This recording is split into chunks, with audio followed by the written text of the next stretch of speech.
Welcome back to the channel. It's always a joy to have you here.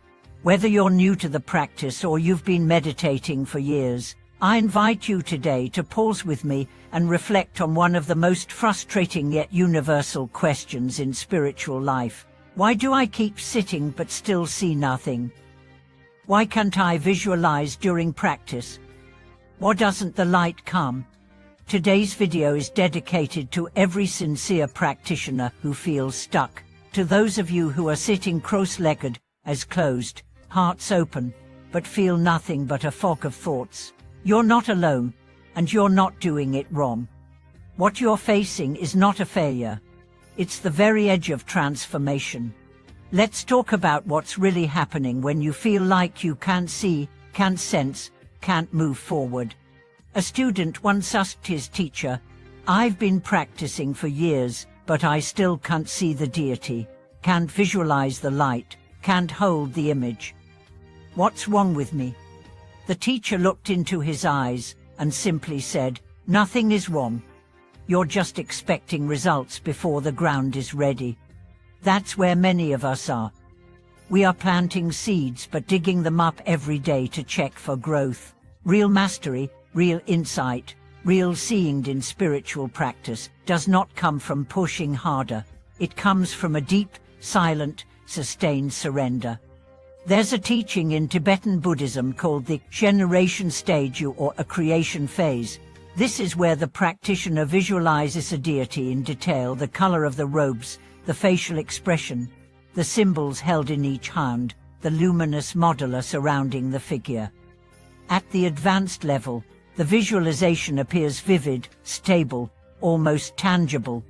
But do you know what comes before that vivid image? Thousands of hours of obscurity, endless repetition, sitting in silence with nothing but breath and faith. I once spoke to a practitioner who spent 3 years in solitary retreat attempting to visualize a particular bodhisattva. The first 6 months, he saw nothing. The next 6 months, a vague silhouette.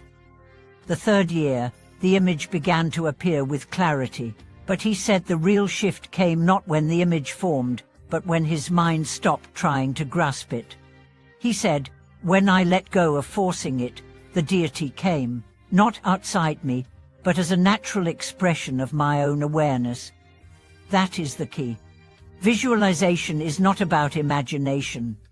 It's about resonance. The form arises not from your mind inventing it, but from your mind tuning into a frequency that has always been present. You don't create the image, you reveal it. And like tuning a radio, it takes precision, patience, and most of all stillness. So if you feel like you're failing at visual practice, consider this. Perhaps you are expecting to see with your physical eyes what is meant to be seen with your heart. Perhaps you are trying to force what must unfold. Perhaps you are clenching your spiritual fist when the path demands open palms. Let's go deeper. Every time you sit to practice, you are training your attention, and attention is like a wild horse at first. It bucks, it flees, it resists. But with consistent, gentle effort, not force, it becomes calm. It begins to stay. This is why masters often recommend beginning with breath or simple mantra before attempting complex visualization. Because unless your mind can stay with the breath, how can it hold the shape of a thousand-armed Avalokiteshvara? One teacher told me, if you can't visualize the whole form, visualize the feet. If you can't see the feet, visualize the lotus. If you can't see the lotus, visualize the color.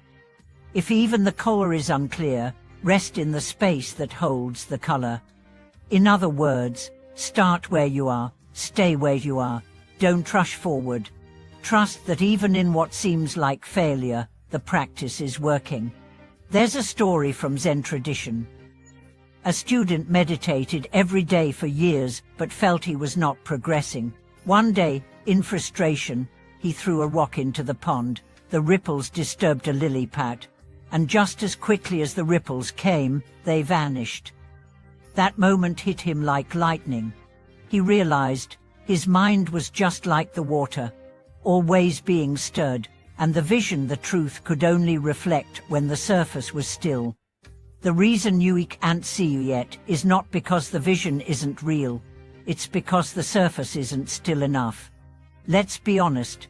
Most of us are living with overstimulated minds. We sit down to meditate, but we've been scrolling all day, stressing all week, multitasking every hour.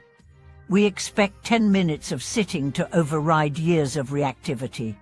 That's like planting a seed in concrete. So what do? First, soften. Before you visualize, slow down. Take time to ground. Let the breath settle. Let the body soften.